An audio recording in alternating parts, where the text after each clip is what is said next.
special. This is for the mothers of the earth, made from the womb and not from the dirt. I should never dash me when me glad me birth, and the boy with this my mother better split.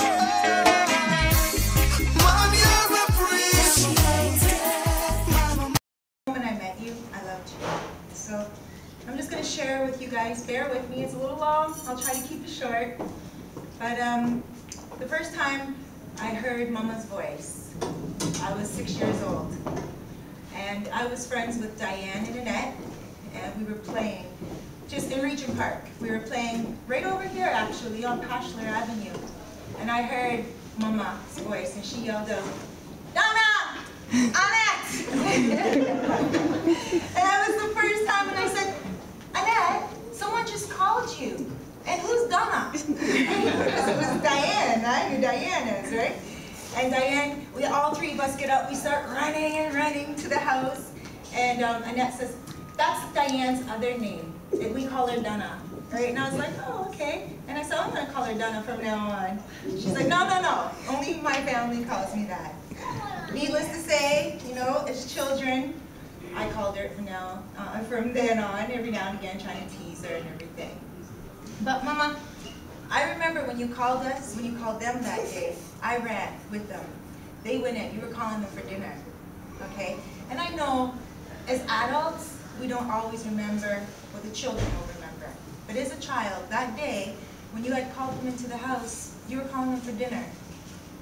And I stayed on the front doorstep, waiting for them to come out after dinner, but they weren't coming out, and so I had no shame. You know, children have no shame. I still stayed on the front doorstep, just waiting for them to come out. And then you told them, "Come out and get me." And then they brought me into the kitchen, and when I came into the kitchen, what I saw was plates on the counter, covered over with other plates. It was food, shared out. And Diane and Annette were sitting at the table. And you said to me, would you like something to eat? Are you hungry?" And I said, "Okay." I just wanted to hang around my friends, right? And I said, "Okay." And you said, "Would you like some curry chicken?" Now, I was raised in a Scotian family. I had no clue what curry was. And so I looked at Diane and Annette and I said, "What kind of chicken?" And Mama said, "Curry chicken." And I said, "I never tried it before." So you were humming and you were singing, and you went right in the cupboard, and you got a plate for me, and you shared your food right off your plate onto my plate. You took from yourself to give to me. And I've never had that before from any mother in my life before that. When I was 6 years old, and that taught me how you're supposed to treat other people's children. Okay, and I loved it. From then on, I was a chunky little kid too, so from that moment on, I was like, what? And then I tried dumplings. And, you know, I don't know if y'all remember tasting your first dumpling, but I remember the first time I tried mine, and I never tried another one like Mama's after that. I've tried, I went to Raps, I went to everywhere else. It's not the same. But your dumplings were always amazing. Your food was always amazing. You know, I have a few points here, so I'm going to go through them all. And, you know, Mama, I also remember God around you. Church was always very important, because from that time on, I stayed at Mama's house every single day, and I slept there every single weekend. On church, on Sundays, we had to get up to go to church.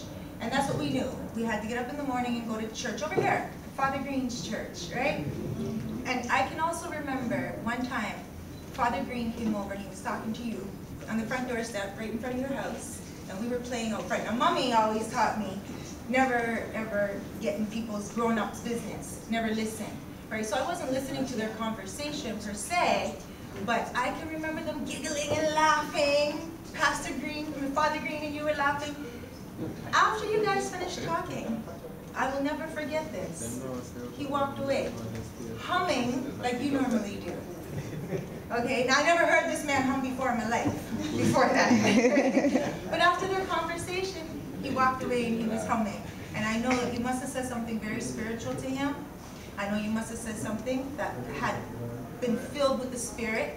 You gave a message to him for him to walk away humming.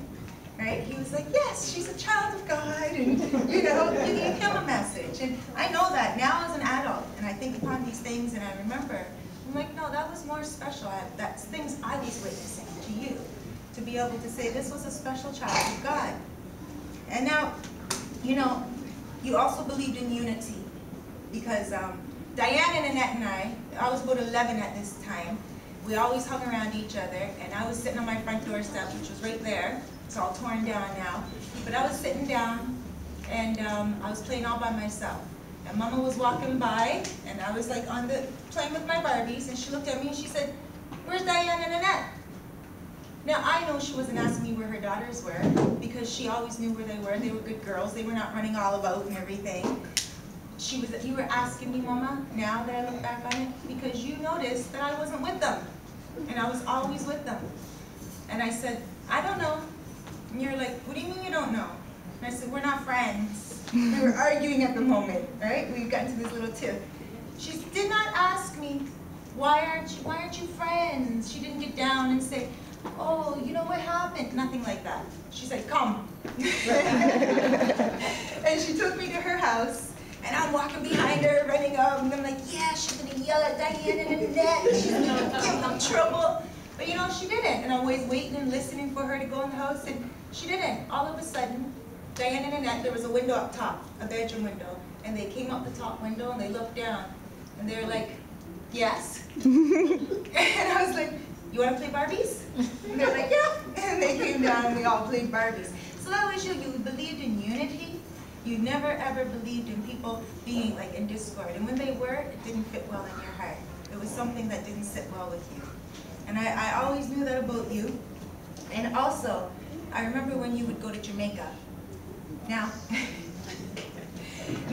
there's this old Bible saying, right? I don't know if y'all know, but what it says is you can tell the tree by the fruit that it bears, right? And when you would go to Jamaica, your children were so well behaved. Out of Diane and Annette and I, Diane was the regulator. Annette and I would start, you know, kind of be like giggling and, you know, causing problems and stuff, just, you know, getting silly. And Diane would say, Annette, stop it. Cerise, you can go home, you know.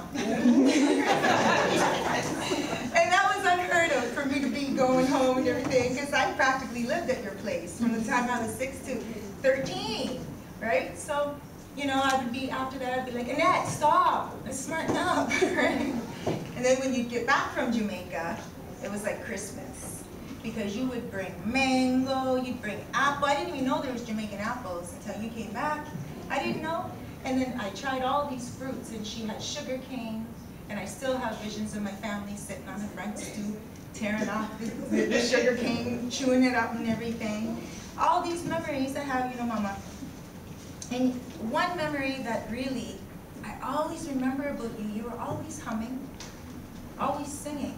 But it wasn't like songs of what was on the radio back then, or even songs that we'd hear in the community. And now looking back on it, I believe you were always singing hymns. Maybe songs, like just humming. Do you know that you hum a lot? Yes, always singing and humming. And that's a beautiful thing. That's like spirituality inside. And I'll never forget that. And bear with me, guys, I'm almost done. Now, your awesome character has gone past Major Park. And, you know, has gone way up. And past my memories. And Diane and I have been corresponding on Facebook. And she sent me a few things that I thought was awesome. And your outstanding contribution as a peacemaker. Also, Barbara Hall presented you with an award. That was awesome. I wasn't there to see that, but when I read that on Facebook, I was like, wow, you know, that's really good. Also, Julian Fantino, I heard today he's a member of Parliament now, but he was in the police task force then. And Dalton McGenty gave you a certificate for volunteerism. Also David Miller and Better Beginnings. This is all awesome. And I know that you've done so much other things other than all this. You have not been recognized for it yet, but you will one day. Because I know the kindness that you've done for me. You taught me how to stand up tall and not fall for anything. Just by witnessing your actions, you did not necessarily say those words to me, but by your actions, I have learned that by standing up for something, you won't fall for anything. And you know, you're a second mom to me. Over the years, all the way from first tasting your curry chicken to your dumplings, to hearing you hum and sing, and witnessing things about you. You're a second mom. And it's beautiful to see my mom at the table with you. And you know, I just want to say thank you. And I was honored when Diane asked me to speak. So thank you all for listening.